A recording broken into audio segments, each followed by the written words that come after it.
Então, já queria também começar agradecendo a Olivia pelo aceite.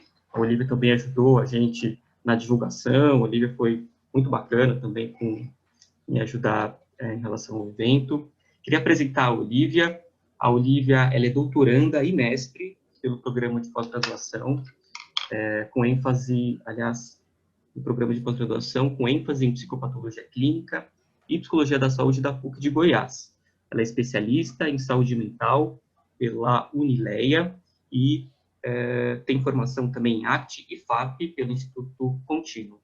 Ela é graduada em psicologia pela PUC de Goiás. É psicóloga clínica, professora de pós-graduação Lato Sensu, em especializações em clínica comportamental, tem experiência em terapias comportamentais contextuais, com ênfase em temas como relacionamento terapêutico, a pessoa do terapeuta, FAP, ACT, DBT e IBCT, que é a terapia comportamental integrativa de casais. A Olivia Cunha, ela é uma pessoa, então, muito importante para falar desse tema, que é muito estudado também dentro da DBT, muito discutido dentro da DBT. Não posso esquecer também, antes da Olivia Cunha começar a falar dela, a falar sobre o sorteio. O sorteio a gente vai fazer daqui a pouco, né? Mais tarde, né? No final desse eixo. Agora, acho que é mais tarde, é isso. Então, beleza. Olivia, queria te agradecer mais uma vez pelo seu aceite. E então, fica à vontade para iniciar a sua palestra. Obrigada e bom dia para todo mundo que já está aqui com a gente. Eu que agradeço, na verdade, pelo convite, porque é uma oportunidade muito boa, não só de discutir temas em que a gente estuda há tanto tempo, mas também de oferecer um auxílio dentro do que a gente tem como profissão, né? Não só aos colegas, mas também à comunidade de maneira geral. Acredito que esse contexto em que a gente se encontra aí já há tantos meses trouxe muito mal-estar para quem a gente atende, para quem não tem acesso à psicoterapia e também para os terapeutas, né? É uma situação muito nova e que também faz a gente precisar rever os recursos. Então, esse convite não tinha outra opção, além dele ser aceito. É uma questão mesmo de compromisso com a comunidade, de maneira geral. E aí, eu fui convidada, então, para falar com vocês a respeito dos efeitos do isolamento, como que fica a questão da regulação emocional em tempos de pandemia. Pensando nisso, gente, é importante eu já trazer que a minha perspectiva vem, sobretudo, da terapia comportamental dialética, a DBT. E a DBT foi criada, então, pela Marsha Linehan, é uma psicoterapia fundada nos Estados Unidos, cujo foco é o tratamento, então, da desregulação emocional. E, para começo, então, de conversa, o que a gente pode entender por uma desregulação emocional? Desregulação emocional seria o produto envolvendo uma vulnerabilidade emocional, pessoas que são mais sensíveis, então, a essas respostas emocionais, numa transação complexa com um ambiente invalidante. Essa combinação, então, é precursora de um quadro, então, de desregulação emocional. Pensando na vulnerabilidade emocional, o que envolve uma vulnerabilidade emocional? Uma sensibilidade maior aos estímulos, uma intensidade também mais alta dessas respostas emocionais e um retorno lento ao estado de base. E aí, eu já há alguns anos, né, atendo quadros de desregulação emocional. No entanto, quando eu recebi esse convite para vir falar aqui com vocês, eu fiquei pensando que, ok, atendo muitas pessoas que têm esse quadro de desregulação emocional instaurado. E, ao mesmo tempo, como é que será que a gente consegue pensar nisso em um contexto maior, em quem não tem, então, esse quadro instaurado há tanto tempo? Quem aqui que consegue, né, ao fazer uma retrospectiva, inclusive do próprio comportamento nesse contexto de pandemia, que não se percebe mais vulnerável emocionalmente? Vamos pensar aí em alguma situação aí da vida de vocês em que provavelmente em um outro contexto a resposta de vocês seria muito menos intensa, vocês estariam muito menos sensíveis aos estímulos e esse retorno no estado de base ocorreria de forma mais rápida. E não necessariamente porque existe, né, um psicodiagnóstico aí, mas muito fruto do contexto mesmo. A gente, ao longo desse tempo, eu vejo isso com os meus pacientes, com as minhas relações pessoais, a gente vem se tornando mais vulnerável emocionalmente e por muito do que o Denis trouxe, né? Essa perda de reforçadores, por exemplo, acaba nos deixando então mais sensíveis. Essa parte seria então da vulnerabilidade emocional. E aí tem um quadro, tem um gráfico, esse gráfico inclusive está no livro que a gente tem em português da terceira geração, para tentar entender um pouquinho como que ocorre quando há um estímulo emocional, como que seria uma resposta, pensando no nível de ativação emocional em pessoas comuns, e como é que seria no caso de quem tem ou está, então, como eu estou me referindo à pandemia, em um quadro de desregulação emocional. São respostas, então, que a ativação emocional é muito mais alta e o tempo para poder voltar, então, a esse estado de base é mais lento. E ambientes invalidantes, o que significa, né, dentro desse contexto, ambientes invalidantes? Deixa eu ver se eu consigo melhorar o meu som.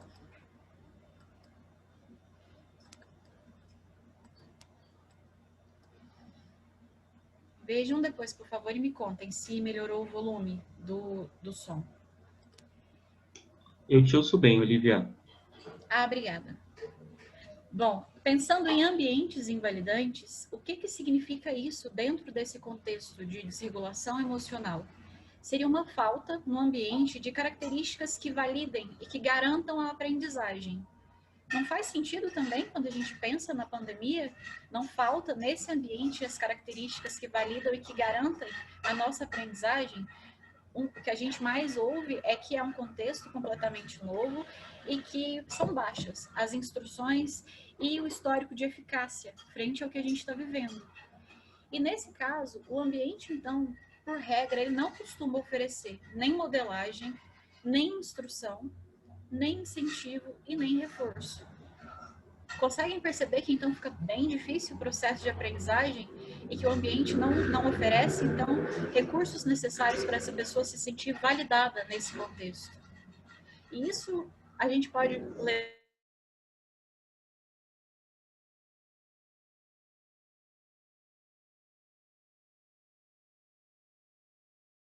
possível e muitas vezes, por exemplo, acessando redes sociais, né, vendo colegas viajando, indo em bares, se sentem invalidadas.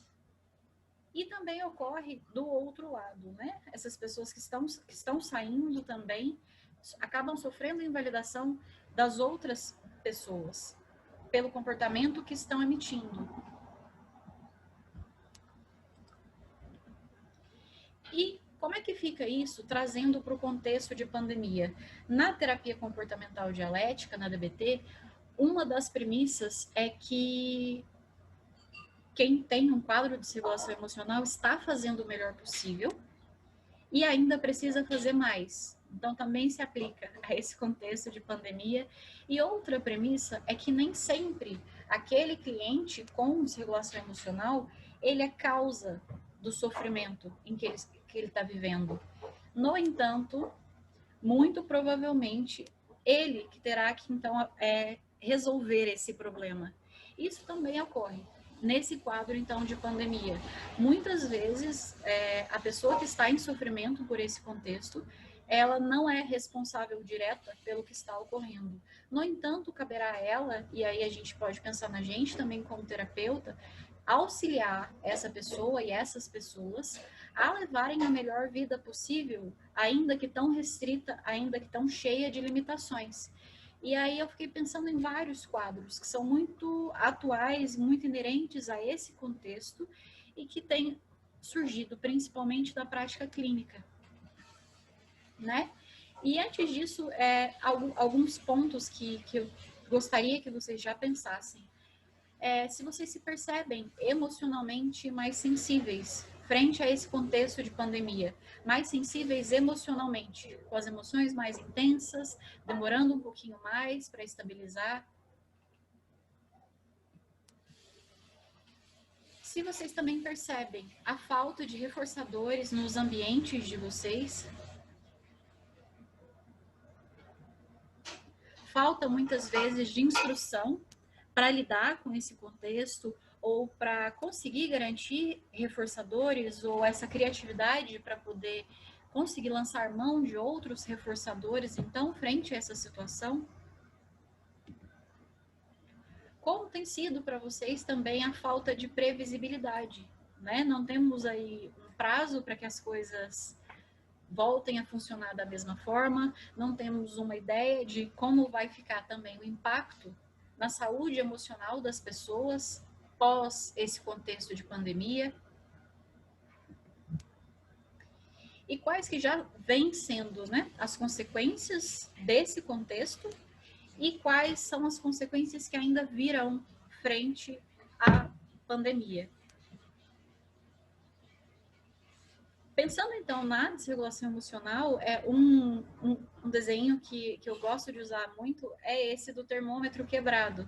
As emoções são muito intensas e falta nas pessoas a habilidade então de regulagem. E o que será que já vem sendo observado na prática clínica?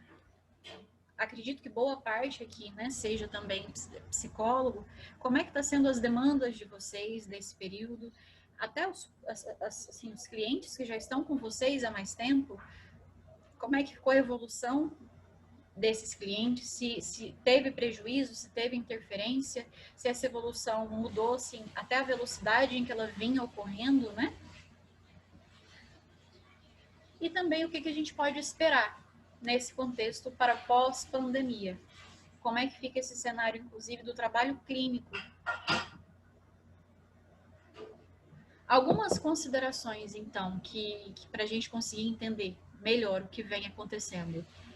Atualmente, muitas pessoas estão distantes de pessoas que lhes são queridas. E isso tem um custo emocional bem elevado. Aqui aí a gente já pode pensar todo mundo de quem tem sentido saudades, né? Quem é reforçador para você e que o contato ou não está existindo, o contato físico, o contato ao vivo, ou ele está muito restrito. Existe também uma grande insegurança em relação à saúde, ao trabalho e aos projetos de vida de maneira geral. Então, as pessoas, de maneira geral, se viram na necessidade de interromper, adiar ou até mesmo cancelar alguns projetos de vida que estavam previstos para esse momento. Existe muita insegurança em relação ao trabalho. Eu vou conseguir manter o meu trabalho, eu vou ser mandado embora do meu trabalho, se eu sou autônomo, como é que vai ficar a procura por esse meu trabalho? E em relação à saúde, e se eu adoecer, como é que fica? E se eu pegar o Covid e a minha preocupação em transmitir isso para as pessoas, e se eu precisar, né, de ir a um hospital, como é que isso vai funcionar? Então, são preocupações que hoje estão muito mais frequentes e muito mais intensas. E, consequentemente, pode surgir, então, nesse contexto, com comprometimento psíquico, ou, então, o agravamento de quadros que já estavam instalados. No entanto, é importante a gente direcionar a nossa atenção estritamente à falta ou incertezas, pode contribuir para o surgimento de sentimento de decepção diante daquilo que já conquistou e do que está ao seu alcance. Então, o que eu me propus a trazer aqui para vocês hoje é não só um panorama geral do que vem acontecendo com esses clientes e muitas vezes nos identificarmos também nessas sensações, nessas restrições, mas para além disso, o meu convite é oferecer algumas estratégias, um convite para que vocês participem, para que vocês instruam clientes, para que vocês apliquem na vida de vocês alguns recursos próprios de regulação emocional que podem tornar, então, essa situação um pouco menos difícil de ser vivida. Isso, então, bem isso que o Harris traz, né? De o que está ao nosso alcance. E quais são os impactos que já têm sido observados e quais que a gente pode esperar. O contexto da pandemia, vem acabando gerando, né, uma fobia social generalizada. E de uma forma muito diferente do que a gente estudou e do que a gente aplica no consultório até então, né? A fobia social generalizada, como que ela pode aparecer, dado esse contexto? Não no sentido tradicional do termo, ou seja, não se trata de um indivíduo que teme e evita a maioria ou todas as situações sociais, mas sim um número expressivo de pessoas que começam a apresentar padrões comportamentais descritos como fobia social. Eu tenho, inclusive, um cliente que, quando ele precisa pegar o elevador e descer até o térreo do prédio em que ele vive, mesmo que só para pegar uma correspondência, se ele entra em contato com pessoas, se tem pessoas no mesmo cômodo, isso já desencadeia nele um nível de ansiedade muito mais alto do que antes desse contexto de pandemia. E essa hipótese, ela se sustenta na ideia de que o outro, agora, sem dúvida, né, representa mais do que nunca uma ameaça. A gente está falando de um vírus que o contágio é muito, muito, muito, muito fácil de ocorrer. Então, o outro se torna essa ameaça, esse risco, ok? E claro que não é uma ameaça no sentido clássico da fobia social, mas uma ameaça de contaminação. Independentemente disso, a topografia e a função do comportamento tendem a ser a mesma: temer, desconfiar e evitar o outro. E, lamentavelmente, é provável que a pandemia do Covid agrave ainda mais esses quadros, então, também de fobia generalizada. E isso tende a ocorrer em razão da quarentena e das medidas de distanciamento social, das sequelas suportadas por sobreviventes e familiares de vítimas do Covid, sem falar dos membros das equipes médicas e de outras profissões essenciais diretamente expostos a situações potencialmente traumáticas. Então, também são outras pessoas para a gente poder levar em consideração nessa discussão, né? Como é que fica a situação de quem já teve o Covid ou perdeu alguém querido para o Covid, frente a esse contato social, frente a muitas vezes o descaso, né, com as medidas de proteção. E não sei se vocês atendem profissionais da saúde, mas também tem sido uma população que tem buscado muita ajuda da psicologia e que vem enfrentando um nível de desgaste, de estafa muito grande. E que, na maioria das vezes, eu pelo menos atendo alguns pacientes que participam de equipes de saúde e que optaram, mesmo morando com familiares, por ficarem em um outro lugar sozinhos, pelo tipo de trabalho que exercem, para não colocar a família, por exemplo, em risco, uma vez que precisam continuar trabalhando, continuar se expondo. E como se não bastasse tudo isso, também há fortes indícios de que a pandemia, né, aumentou quadros que envolvem violência doméstica e abusos sexuais. Além disso, problemas crônicos no país podem aumentar ao longo do período de confinamento, penalizando desproporcionalmente as mulheres e as crianças e deixando cicatrizes emocionais duradouras. E isso eu estou pensando em contextos extremos e que envolvem violência física, violência psicológica e em quadros mais amenos, também não sei se vocês já conseguiram perceber nos atendimentos de vocês, também ocorre com alguns clientes que eu, pelo menos, estava trabalhando habilidade social, fazer essa exposição de maneira gradual do cliente a contextos em que ele pode interagir. E aí, de repente, uma cliente que tem muita dificuldade na relação com os pais e que a gente estava começando a inserir atividades para serem feitas juntos, para que o que é tão aversivo comece a perder, então, essa característica, e de repente me vem um isolamento. E o contato com esses pais fica muito mais intenso, muito mais frequente, e ainda não há repertório suficiente para que essa interação ocorra de qualidade. Muito pelo contrário, é bem provável que, dada a intensidade e a frequência com que essa pessoa passa a ser exposta, isso agrave essa relação que já não era boa.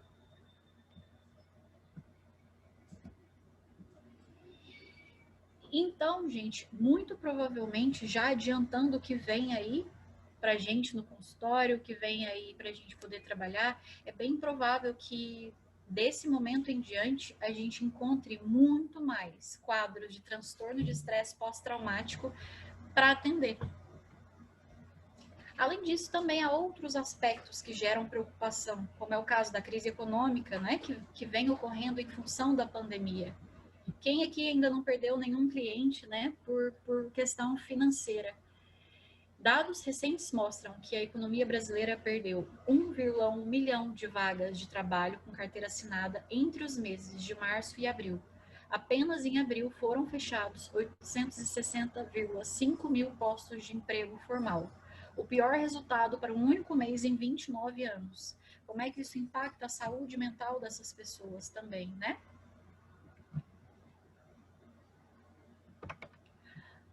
Algum profissional da área de saúde que atue na linha de frente do combate ao Covid também é um contexto muito específico, né?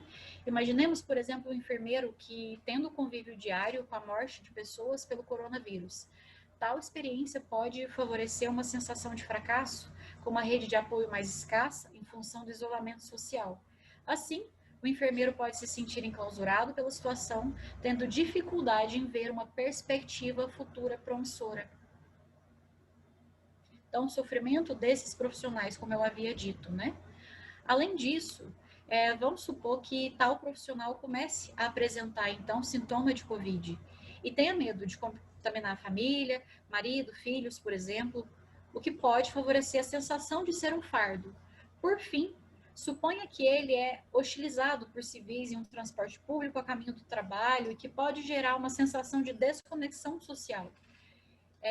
Tais fatores podem, então, auxiliar no desenvolvimento de, por exemplo, ideações suicidas por parte deste profissional, que, inclusive, é o próximo tema de vocês, né? Como esse contexto, então, interfere em ideações suicidas, em comportamento suicida.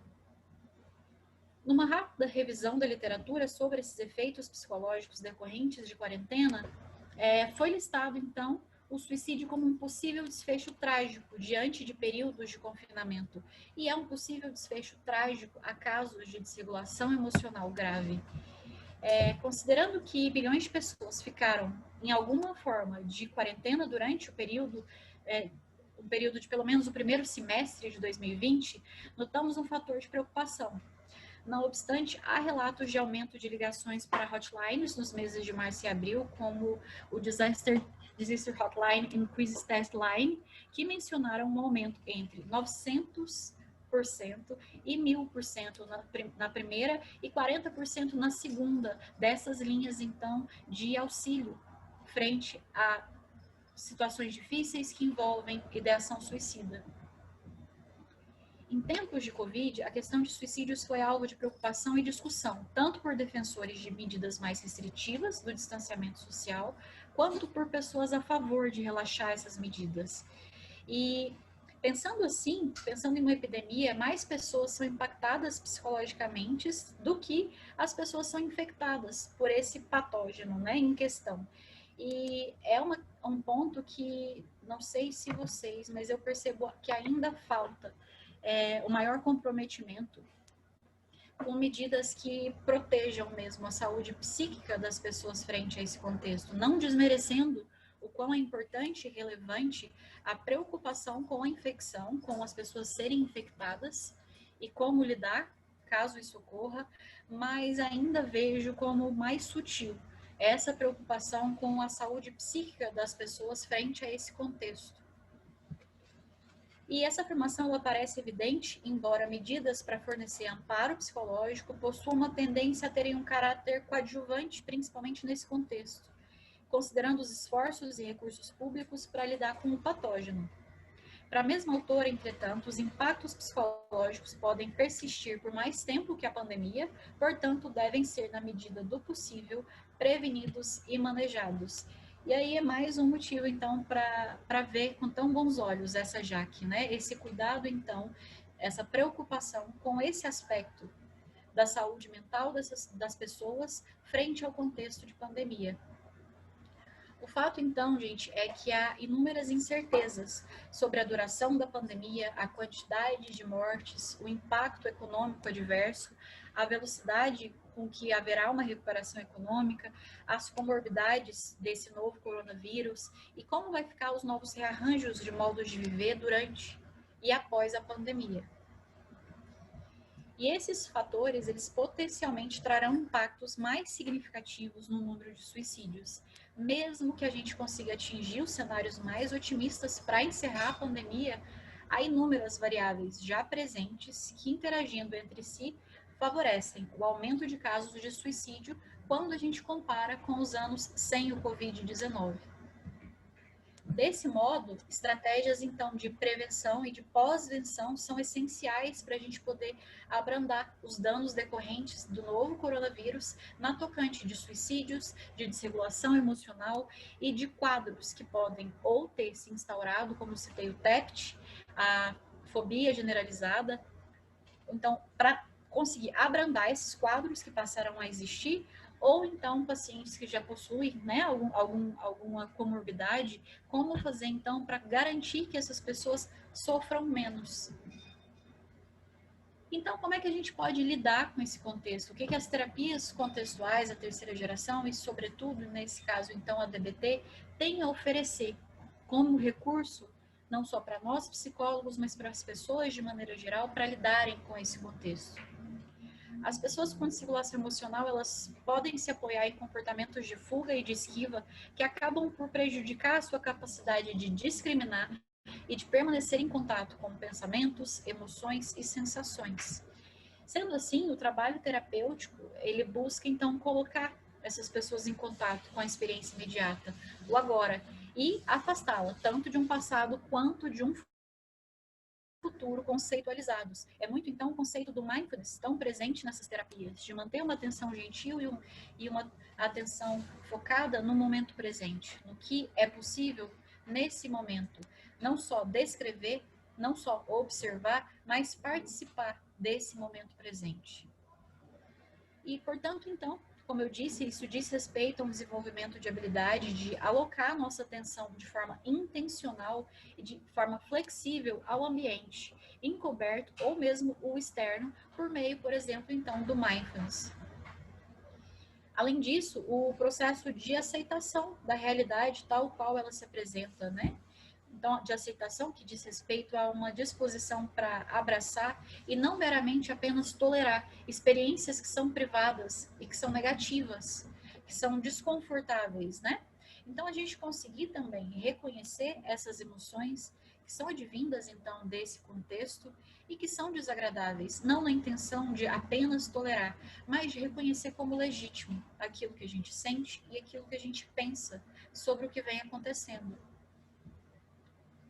Em outras palavras, a intenção aqui é ajudar o cliente a desenvolver uma disposição para viver as experiências de forma mais aberta, sem necessariamente tentar fugir ou se esquivar delas. E, ao mesmo tempo, é importante que essas pessoas percebam a insuficiência e o alto custo dos esforços para controlar os estímulos aversivos encobertos, como, por exemplo, lembranças traumáticas, as sensações de medo e de ansiedade que acompanham esse contexto. E como é fácil perceber esse processo que vai exatamente na direção contrária do que uma pessoa com sintomas de trauma costuma fazer e sem nenhum sucesso duradouro. Essa questão da fuga e da esquiva, né? Além disso, também é um trabalho então que a psicologia pode desenvolver, o de aumentar o limiar dessas pessoas. Para que a gente fique menos reativo diante de situações aflitivas. É importante que a gente tenha uma rotina que contemple o mínimo de coisas agradáveis no nosso dia. Então, que a gente consiga encontrar, mesmo que em menor magnitude, reforçador ao longo do dia. E isso inclui atividades, por exemplo, como o Denis trouxe, de ouvir música, meditar, conversar com amigos, mesmo que por videochamada, e é importante que essas atividades elas estejam compatíveis, elas conversem, né, com os nossos valores, ou seja, com aquilo que é importante para você, ainda que não mais na topografia habitual, não é mais sair e encontrar com os meus amigos num barzinho, é através de uma videochamada, mas ainda respeitando a função, ainda estando de acordo com o valor. Para mim é importante a conexão com pessoas queridas, para mim é importante oferecer apoio, para mim é importante estar presente de algum modo.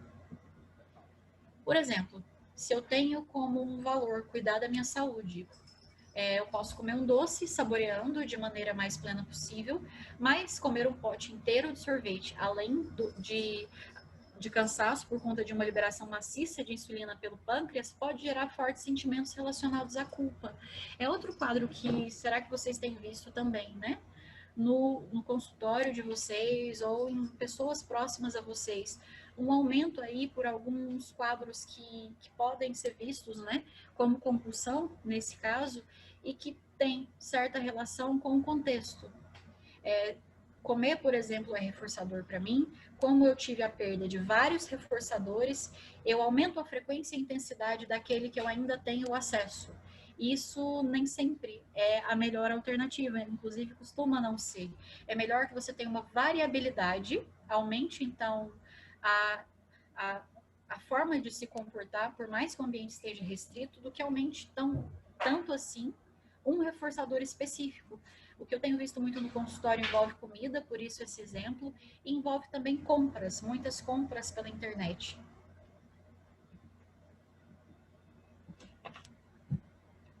Outra situação também que eu tenho visto muito no consultório é pessoas que vêm trabalhando compulsivamente nesse tempo de pandemia. E que isso também, o trabalho excessivo, principalmente quando a gente pensa em home office, né, que as pessoas estão trabalhando de casa, também tem que ser evitado. E isso seria como estar subindo uma colina, já carregando uma mala pesada e decidir carregar mais peso. Ou seja, a situação já está difícil e a pessoa coloca uma sobrecarga ainda maior, ela ainda desenvolve esse senso de precisar ser mais produtiva, mais competente, garantir que não vai ter prejuízo no rendimento, não vai ter prejuízo financeiro, advindo desse contexto. Então, o ideal seria, gente, subir essa colina do Covid com um peso menor, para quando a gente precisar ou o outro precisar de algum auxílio, a gente poder ajudar de uma maneira mais efetiva, tendo sofrido menos desgaste. E parte de deixar essa mala mais leve inclui equilibrar a alimentação, balancear o sono, fazer exercícios físicos e evitar substâncias que alterem o humor. Tudo isso vocês vão ainda ter oportunidade de ver ao longo da JAC, né? Existe falas específicas para esses componentes que afetam na qualidade de vida e na qualidade do enfrentamento de tudo que vem ocorrendo junto com a pandemia e que possui impacto direto na nossa saúde mental também. Então, fica aqui já de convite também para vocês pensarem um pouco a respeito disso, de como é que vocês têm se comprometido com o equilíbrio na alimentação, como é que tem sido a qualidade do sono, a prática de exercícios físicos, se está ocorrendo, se não, se está ocorrendo de uma maneira segura, que seja confortável para vocês, e como é que está o uso de substâncias nesse período.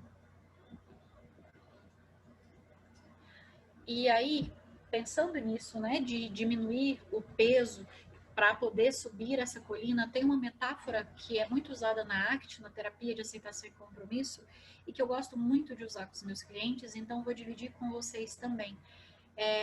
O contexto, para explicar um pouquinho o contexto da pandemia para os meus clientes e para explicar também essa necessidade de ser um pouco mais compassivo, um pouco mais gentil, um pouco mais tolerante, com uma redução aí no seu rendimento, na sua atenção e até no seu estado emocional mesmo.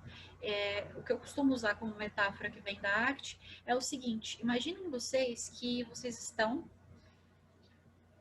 num carro, é à noite, tá chovendo muito, muito, tá bem difícil de enxergar, por exemplo, e vocês estão sozinhos e estão dirigindo numa estrada que inclusive vocês nunca estiveram antes.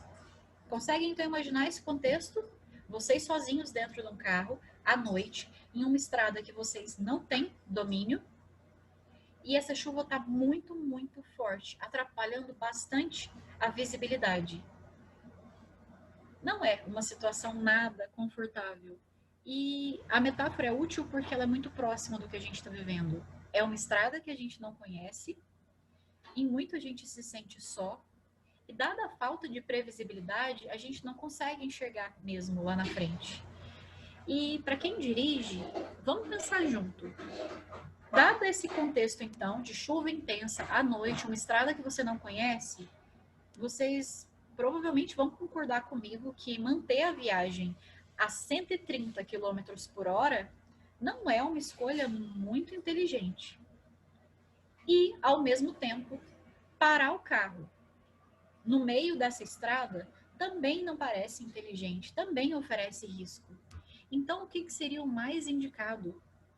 Provavelmente continuar em movimento, mas tendo então essa consciência e esse compromisso com reduzir a velocidade. O mesmo então serve para os nossos clientes. Conseguir trazer para eles, e não só para eles, para a gente também, para o nosso volume de trabalho, pensando então nesse contexto aqui, que provavelmente não nos fará bem parar de trabalhar. Não nos envolvermos, então, com essa atividade que muito é reforçadora, é muito valorosa. Então, encerrar, não produzir, não faz tanto sentido. E, ao mesmo tempo, é coerente, faz muito sentido que a gente não produza da mesma forma, na mesma velocidade, com a mesma intensidade, ok? Agora eu vou falar um pouquinho para vocês também sobre algumas formas que a gente pode, então, pensar nessa regulação emocional, em como tentar manter isso o mais regulado possível. Bem, assim, quase sempre essas técnicas, elas envolvem letras que dizem, né, sobre o passo a passo delas. Olivia, estou então passando por uma situação de grande resposta emocional. Quais são as opções que eu posso ter, ou como é que, se alguém me procurar, seja no contexto profissional ou pessoal, dizendo que está insuportável aquilo que ela está sentindo, o que eu posso oferecer de recurso, como é que eu posso contribuir, mesmo que à distância? O primeiro treino, então, de habilidade que eu vou oferecer para vocês, o primeiro passo, envolve temperatura. Instrua essas pessoas, ou vocês, quando estiverem passando por esse tipo de situação, que diminuam a temperatura do corpo. Se for daqui de Goiânia, esse recurso, nesse período do ano, ele está um pouquinho gasto, viu, gente? Porque um banho de chuveiro desligado agora não está tendo o mesmo impacto que teria em outros contextos. Mas abaixar essa temperatura, como, por exemplo, um banho bem gelado, uma bacia de água fria e colocar o rosto dentro dessa bacia, para existir essa descarga, pelo menos física, dessa emoção, ok? Além disso, outra estratégia também, como forma de equilibrar de novo essas emoções, é o intenso exercício físico. Como a gente, boa parte das pessoas estão em isolamento, não estão saindo nem para atividade física ainda, pode ocorrer mesmo dentro de casa, mas tem que ser um exercício físico de alta intensidade. Ele tem que produzir, então, essa estafa, tá bom? Aqui a ideia, então, é fazer esse exercício de alta intensidade por um curto período de tempo. Como, por exemplo, subir escadas tão rápido quanto conseguir, fazer 100 polichinelos de modo intenso, até perder o fôlego. Por quê? Porque é muito difícil, e aqui até coloquei como impossível, manter um estado de desregulação emocional alto quando você está fisicamente exausto. Não dá para ficar muito nervoso e correr rápido ao mesmo tempo. E fora que com essa exaustão, provavelmente o ímpeto para um comportamento de risco também diminui, porque você está exausto. Além disso, outra opção é a respiração compassada. Então, instruir essa pessoa a fazer uma respiração compassada, também no intuito, não de diminuir pensamentos ou a própria emoção, mas do corpo, por si só, começar a se regular. O objetivo, então, é que a sua frequência respiratória fique entre 5 e 6 ciclos por minuto. Inspire por 3 segundos, pause a respiração por 2.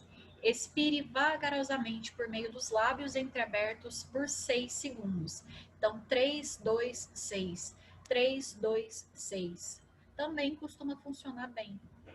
E o último dessa primeira linha, então, é o relaxamento muscular progressivo. Nisso, inclusive, tem muitos áudios de mindfulness que podem ajudar bastante. Você pode, então, reduzir o seu estresse através desse relaxamento muscular progressivo, ao focar em vários grupos musculares ao mesmo tempo, tensionando alguns grupos por alguns segundos e depois relaxando pelo mesmo período. Então, você pode tensionar e relaxar, é uma forma de fazer esse relaxamento progressivo, ou você pode, através do Mindfulness, por exemplo, com o escaneamento corporal e tomando conhecimento, trazendo a sua atenção para partes do seu corpo específicas e tomando nota disso, de como você está naquela região específica, qual é a temperatura, o que você está sentindo ali, ok? Vale lembrar também que esses primeiros exemplos que eu dei para vocês, principalmente que envolve intenso exercício físico, né, a própria respiração compassada, é importante, antes de sugerir para alguém, verificar se essa pessoa ela não tem restrições quanto a isso, né? Se ela não tem nenhum quadro de saúde que não permita que ela cumpra esse tipo de solicitação, esse tipo de exercício. Outra forma também de auxiliar pessoas que estão enfrentando uma desregulação emocional grave frente a esse contexto, estão em meio a uma crise, é o STOP. Como é que funciona o STOP? Ele é próprio da terapia comportamental dialética, está nos manuais, né? Cada letra também do STOP significa uma etapa, sendo que o S é o próprio STOP. Pare, congele, não mexa nenhum músculo. Pare o que você está fazendo quando fortes impulsos de ações surgirem dentro de você. T, tempo para respirar. Dê um passo para trás. Não permita que seus sentimentos façam você agir impulsivamente. Se possível, dê um intervalo de 20 minutos antes de tomar alguma ação.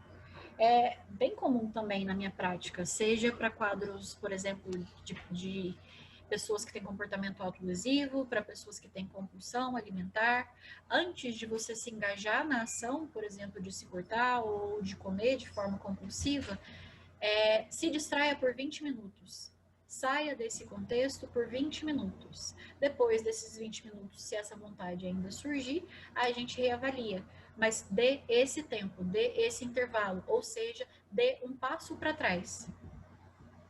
O O seria observar a situação, observar o que está acontecendo dentro e fora de você, acessar os fatos da situação como eles são e não como a gente imagina que eles sejam. O que está acontecendo fora de você, no contexto, no ambiente, o que está acontecendo dentro de você, como está o seu mundo interno frente a essa situação, então, que está gerando desregulação. Então, nesse observar, é descrever somente o que você pode observar. Coisas tais como seu estado físico, eu observo tensão no meu pescoço, na minha mandíbula, seus pensamentos, como pensamentos, então, observar pensamentos como que de fato são, não como fatos, pensamentos nem sempre são fatos. Então, por exemplo, eu estou observando o pensamento de que eu farei outras pessoas ficarem doentes. Isso não é um fato, ainda não ocorreu, não é algo que outras pessoas podem observar. É um pensamento. Suas emoções no presente como uma emoção que irá passar. Emoções têm essa característica, por mais intensa que seja, ela ao longo do tempo vai sofrer alteração, tanto de frequência quanto de intensidade.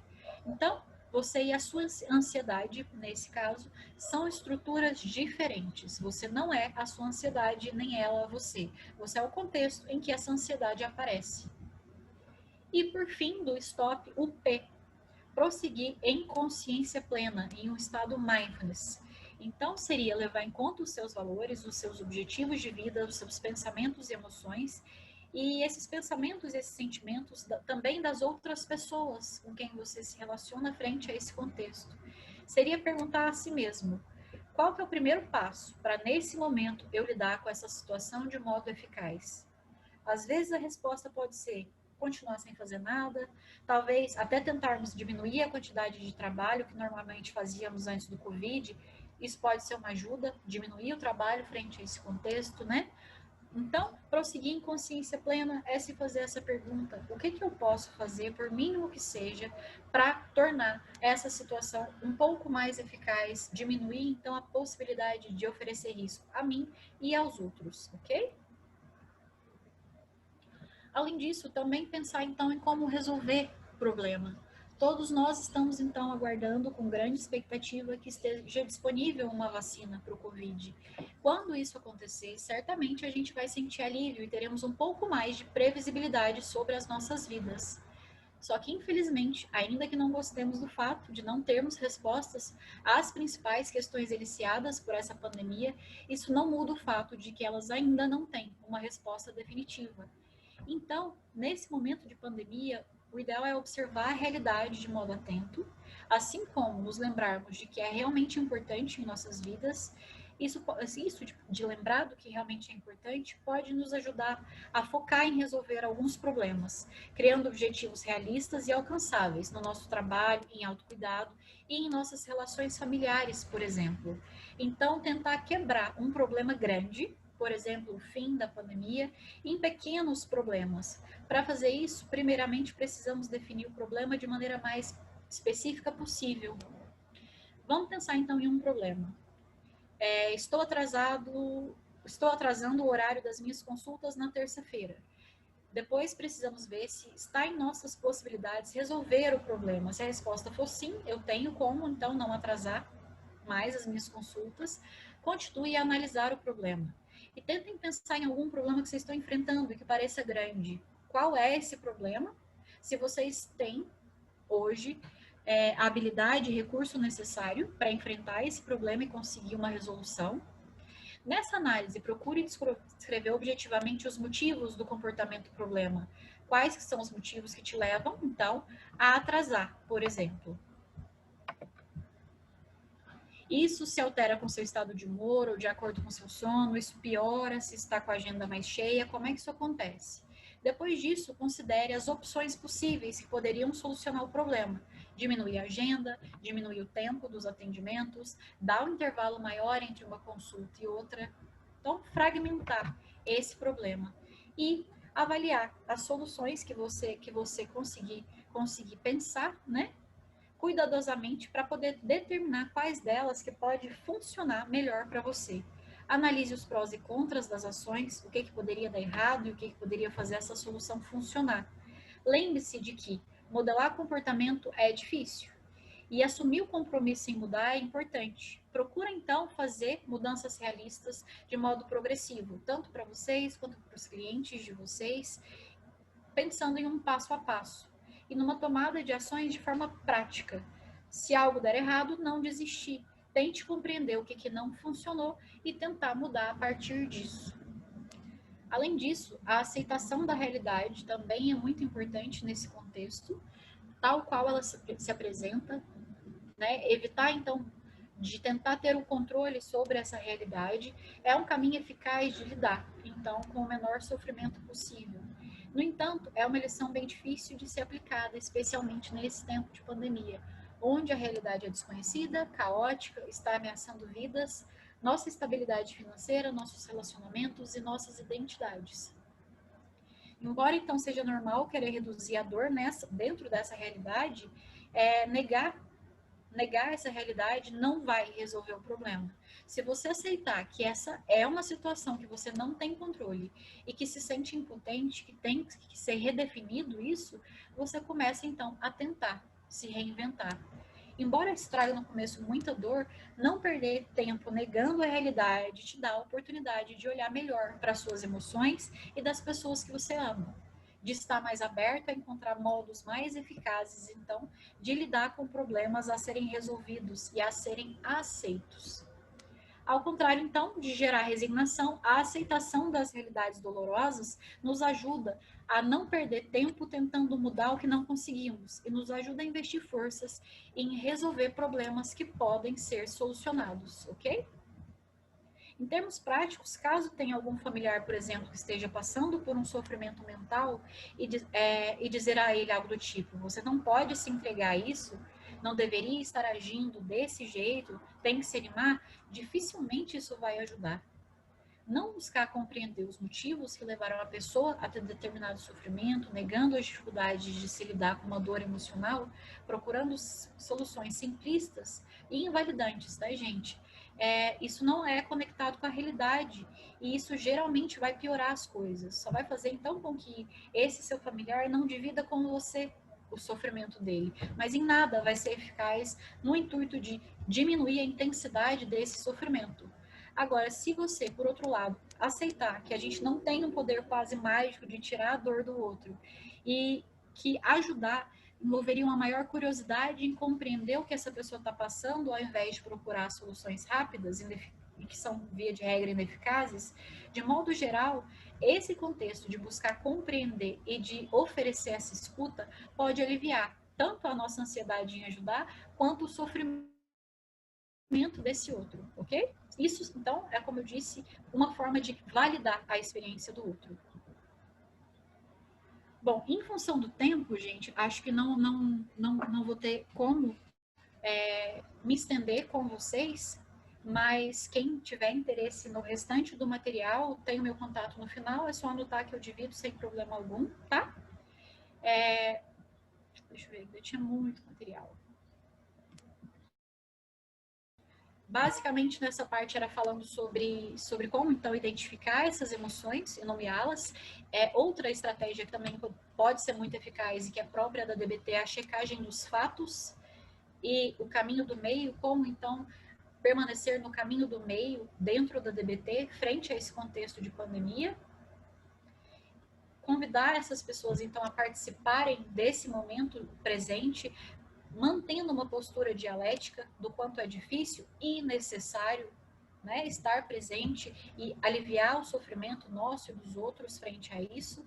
Além disso, também tem o ABC, aqui vou falar rápido para vocês, no intuito de acumular emoções positivas, o que está dentro das possibilidades de vocês hoje para o acúmulo de emoções positivas, o que vocês podem construir maestria, no que vocês se sentem aptos, né, bons em exercer, ocupem um tempo maior do dia de vocês com isso, também ajuda muito na regulação emocional, além de acumular emoções positivas.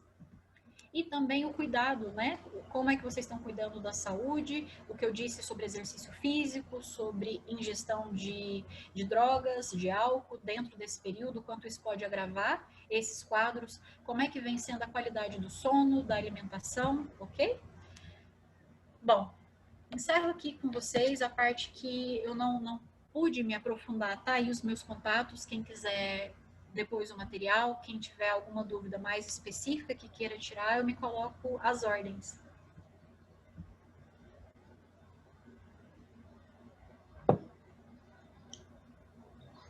Tá ótimo, muito obrigado, Olivia, pela palestra.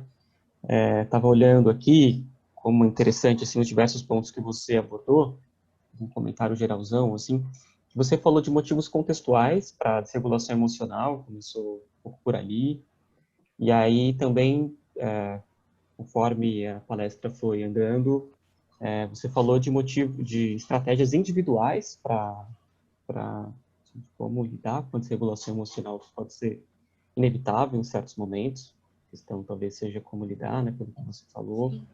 e depois também estratégias clínicas ou terapêuticas para lidar também com os nossos pacientes, clientes que estejam desregulados emocionalmente. Então, muito bacana mesmo, me pareceu algo bastante completo.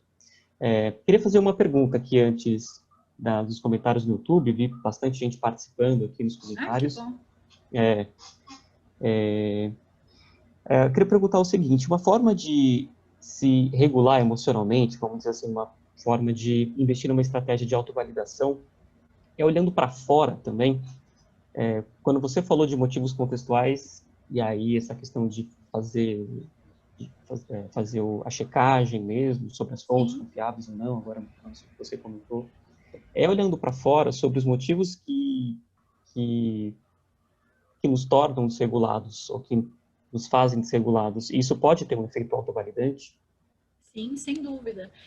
Pensando muito no aspecto de aceitação radical, né? De aceitar a realidade tal qual ela se apresenta. Não entrar em contato, mas aí também não estou dizendo com excesso de informação, por exemplo, porque isso pode ser prejudicial, mas compreender que realmente o contexto não está favorável, que conseguir emprego está mesmo difícil, então você ficar preocupado em perder o seu trabalho faz todo o sentido do mundo. Isso por si só é muito validante, autovalidante, né? E a desregulação emocional precisa ser vista a partir dessa perspectiva. A ideia aqui não é que a gente não se desregule.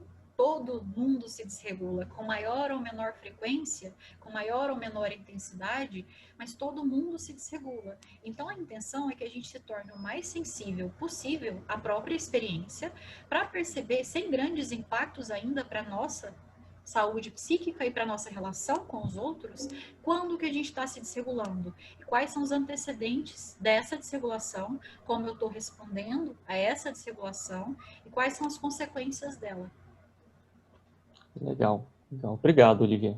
Obrigado. Eu que agradeço. Obi, temos comentários, perguntas? Sim, tem umas perguntinhas aqui.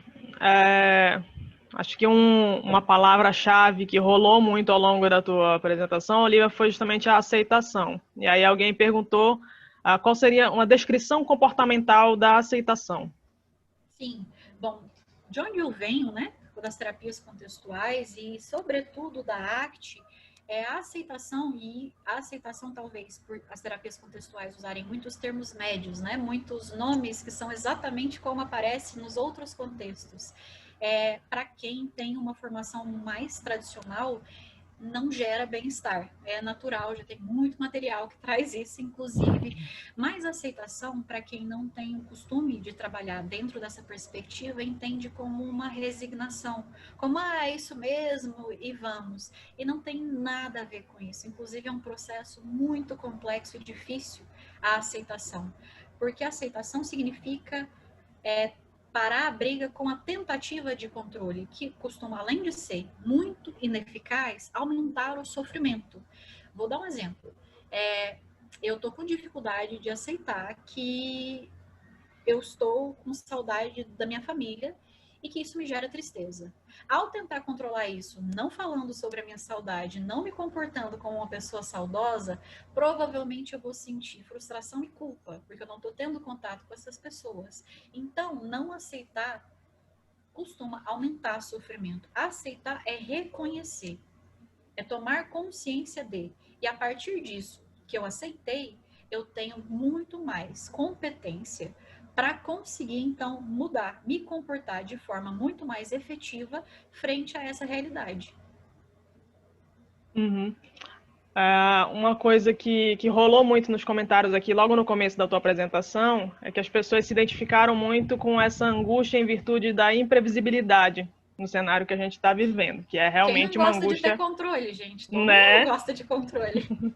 Ainda mais a gente, né? Analista do comportamento, que é a previsão e controle, né? Que é o objetivo do que a gente estuda, do que a gente investiga. Então, essa coisa da imprevisibilidade realmente e da incontrolabilidade é extremamente angustiante de diversas formas. E aí eu fico pensando essa questão da aceitação, né? De você reconhecer quais são os limites, de fato, da situação que você está vivendo e o quanto que isso é importante para que, ao você ter consciência do cenário que você está vivendo, você possa retomar essa sensação de previsibilidade e controle dentro de pequenas coisas que estão, de fato, acessíveis a você, né? Para a gente não ficar preso àquele cenário mais amplo, onde realmente não tem nada que a gente possa fazer para encerrar a pandemia, mas o que você pode fazer no seu dia a dia, o que nesse microambiente da sua casa, o que você está em controle, o que você pode modificar para você poder recobrar essa sensação. No fim das contas, o que a gente tem é uma sensação, né, de controle, de previsão sobre as coisas que acontecem na nossa vida, que na prática não é assim que funciona. A gente sempre está à mercê de variáveis incontroláveis. Sim. E me lembrou muito uma palestra do Igor Finger, que trabalha muito com a terapia comportamental dialética. Eu lembro de uma palestra dele em que ele disse que, eu achei interessante o jeito que ele colocou, que a gente tem certo controle mesmo sobre o passado e sobre o futuro, desde que a gente esteja atento ao momento presente. Se você, então, tem maior consciência desse presente e tem se tornado mais efetivo nesse presente, você manipula o passado e manipula o futuro. A questão é onde está a sua atenção e o quanto é pouco efetivo se ela não está, né, muito arraigada no contexto que você vive agora. Essas técnicas que você apresentou para promover a regulação emocional é uma forma de trazer a pessoa de volta para o presente, que é onde ela pode atuar de fato. Sim, e diminuindo um pouquinho essa intensidade, porque o que eu escuto muito dos meus pacientes, e quem aqui nunca teve uma emoção muito intensa, né, é que cega. Às vezes, os pacientes já fez o treino dentro da DBT, tem esses recursos já, esse treino de habilidade. No entanto, quando a emoção está intensa demais, olha, Olivia, a gente já tinha treinado isso, eu sabia como fazer, mas na hora não deu. Então, assim, por isso que eu disse de o mais sensível possível a um começo de uma desregulação, porque enquanto menos intensa for a emoção, mais vai ser possível você de ter um comportamento alternativo. Uhum. Legal. Muito bom. Eu queria fazer uma pergunta muito rapidinha, Olivia. A gente tem um minutinho só. Você falou, pergunta muito específica sobre um tópico sobre o qual você colocou ali no slide, que é o uso de gelo, balde de gelo, alguma coisa assim, para uma estratégia de regulação emocional. Isso pode ser substitutivo para estratégias de autolesão, para fazer regulação emocional? Ixi, inclusive uma técnica extremamente eficaz. De boas respostas com comportamento autolesivo, eu atendo muito. No consultório eu tenho um frigobar, por quê? Gelo, a pessoa colocar gelo onde ela ia se lesionar. Por quê? Porque mantém a função que é causar dor, né? O deslocamento da dor. No entanto, gelo queima, mas gelo não vai te matar como um corte. Então você ainda continua fiel a uma função, deslocamento de dor. A gente vai precisar de mais tempo para trabalhar isso. No entanto, a topografia mudou. E aí a gente está assumindo uma topografia que ainda não é a ideal, né? Não fazer o paciente sentir dor não é o que a gente gostaria, mas a gente trabalha por muito tempo na DBT com a política de menos danos. É melhor que ele se queime com gelo do que ele se corte, por exemplo, né? Então, por enquanto é o que dá. Então, vamos com isso. Legal. O mais comum na DBT com comportamento autolesivo é o gelo. Só porque o gelo não é muito funcional para quem está muito triste, por exemplo, porque não é essa a intenção. Aí aqui eu foquei só em água fria, por exemplo, para uma descarga física da tensão e não para comportamento autolesivo. Legal, muito bacana. Olivia, a gente queria te agradecer muito pelo seu aceite, a gente adorou a palestra, bastante gente comentando aí também no YouTube, muito interessante, e a gente fica então muito grato à sua participação aqui, tá bom, Olivia? Foi um prazer estar com vocês e agora eu sigo assistindo. Ah, opa, que legal, Ok, bacana. Agora obrigada, vem o Um beijo para todo mundo. Grilo Bus. Um beijo também, Olivia, obrigado.